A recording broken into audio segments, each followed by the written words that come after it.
Andy Eigenman, totoo nga bang may pinaghahandaan? But before that, if you haven't subscribed yet to my YouTube channel, please don't forget to like, share, and subscribe at hit mo na rin ang notification bell for more showbiz updates. Bago tayo of course magpatuloy sa ating updates for today's video, nais kong ipabot ang aking pasasalamat po sa lahat po ng mga legit na nagmamahal at sumusubaybay sa mga updates po natin. Maraming salamat po sa palagian ninyong panonood at pagsubaybay.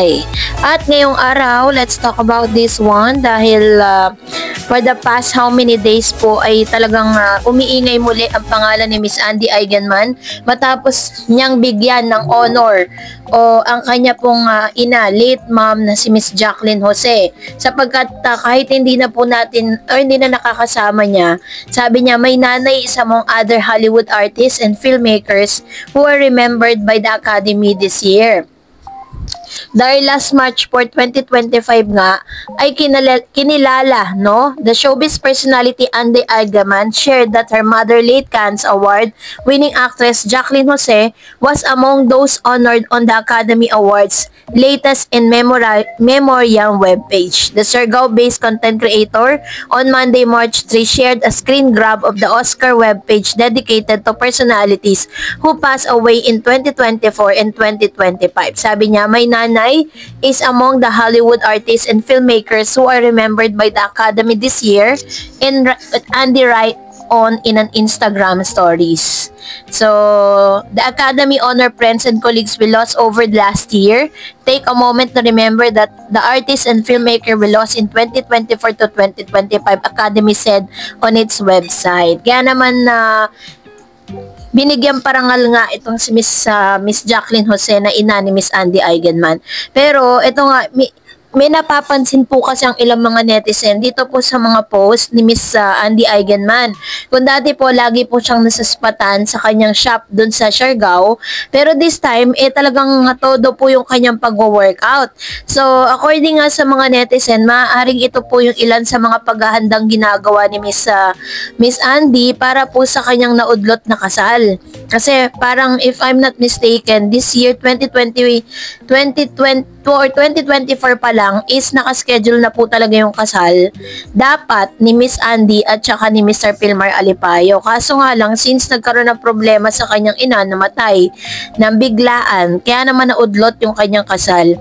And I think ito po isa sa mga preparation niya para talagang fit po yung kanyang pangangatawan pagdating po dun sa kanyang isusuot na gown. Yun po yung ilan sa mga interpretation na lumalabas sa social media, no, na nakasubaybay dito po sa buhay ni Andy Eigenman. So, kitang-kita po natin na talagang ito po yung pinakamaraming post niya na kamakailan lang din ay namataan si Miss Andy Eigenman, ano, na nasa Maynila po siya and kasama po ng mga Eigenman sisters and brothers niya dito sa Manila dahil if sila po ay nag-celebrate ng 40th, no? Yung parang 40 days ng kanyang mami, no, na si Miss Jacqueline Jose sa pagpanaw nito. Pero napansin din ng mga netizen na tila mag-a-absent si Pilmar sa pagdiriwang na yon, doon po sa event na yon. So, ang tanong nga ng marami, bakit daw kapag nakakaroon ng gathering or parang pagkasama ni Miss Andy Eigenman yung kanyang mga kapatid at kapamilya, tila baga umiiwas si Pilmar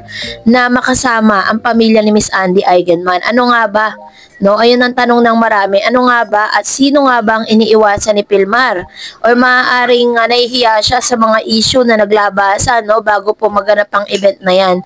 So anyways, whatever it is, ang importante ay matutuloy na nga ang kasal nitong si Miss Andy at saka si Mr. Pilmar Alipayo. So abangan natin yan dahil talaga namang magte-trend po yan sa social media dahil ilan yan sa mga pinakakaabangan ng mga followers at ng mga happy islanders. Ayan. So kitang-kita naman natin na talagang grabe po yung preparation na ginagawa nitong si Miss Andy Eigenman. At ngayon naman, mag-react tayo sa ilan sa mga komento at reaction po ninyo patungkol naman sa ating last updates dito po kay Miss Andy Eigenman at kay Mr. Pilmar Alipayo. Unahin natin ang komento mula kay Mr. Lloyd Tolentino, sabi niya, Derek, ipagtatanggol talaga nila ang katulad na balat nila. Ayan, so ito yung kanyang komento with regards to this. And another one, sabi ni Sandra, huwag naman sabihin na chipipay, may narating na si Andy, pa-international man o mapa-local naman. Merong na napatunayan sa award si Andy Aigen, especially in Cannes Festival in France. Sa kalimutan na ni Miss Solis, di ba't magkasabay pang nanalo si Nanay Jacqueline niya, Best Actress at Best Actress. Ayan, so sabay-sabay. Alam nyo naman po si Manay Lolit Solis, sometimes, talagang minsan nagko-komento yan ng minsan hindi na akma. Sabi ni Miss Marie Rios, I can say some of you as are tasting Pernila's perspective. Gaya sabi ni Derek, sabi ni Pilmar, ayaw ko na. And that this is a toxic relationship daw. And yet, here we are. May mga subscribers sabi, Andy, iwanan mo yan. When Andy posted about what Pernila did in Pilmar, we all assume that they are both held accountable for their action. But Pernila got the bitter end of it, and Andy quickly turned 180 from emotional roller coaster to vlogging again as usual. With her, which is, ito, totoo tong sinasabi ni Ma'am Shia, na parang pinapakita kasi dito, or parang nangyari kasi, si Pernila lang, yung kinastigo dun sa issue, 'di ba? Parang si Pilmar, kinalimutan na lahat yung kanyang ginawa. Well, in fact, si Pilmar naman talaga may problema dito. Kasi ginawa niya yan without the permission of her, asawa or girlfriend. And sabi niya pa, as usual with her honey, sure it's a decision in the end, but it won't hurt to have respect and dignity for yourself and not getting stepped on over and over, and that you mean business in this relationship with this man.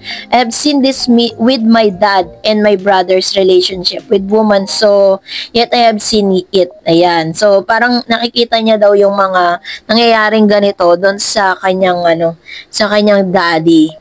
So anyways, hindi natin pwedeng panghimasukan kasi kung ano po yung nagaganap, kasi tanging si Gay Pilmar, si Andy, at saka si Miss Pernila Zo ang nakakaalam ng lahat ng yan. Sabi ni Miss Christina Smith, Derek and Allen, mind your own business. Your friend can defend herself. She's matured women, not because she's mabait, di siya pwedeng makiapid. Both of you have been through some yucky experience before judging. Andy, both of you, look at the mirror. Ayan, sabi ni Mr. Lloyd, Derek, pagtatanggol talaga nila ang katulad balat nila. Ayun, so ito naman po yung parang ang pinapoint out kasi ng mga netizen, bakit kinakampihan itong si Derek, itong ang si Pernila Jo, parang bakit sila yung nagiging tagapagsalita ng tao, bakit hindi si Pernila ang magsalita on her behalf, no? Sabi ni Miss Marilios, I can say some of us are tasting Pernila's perspective. Gaya sabi ni Derek, ayun, naulit lang yung sinabi niya.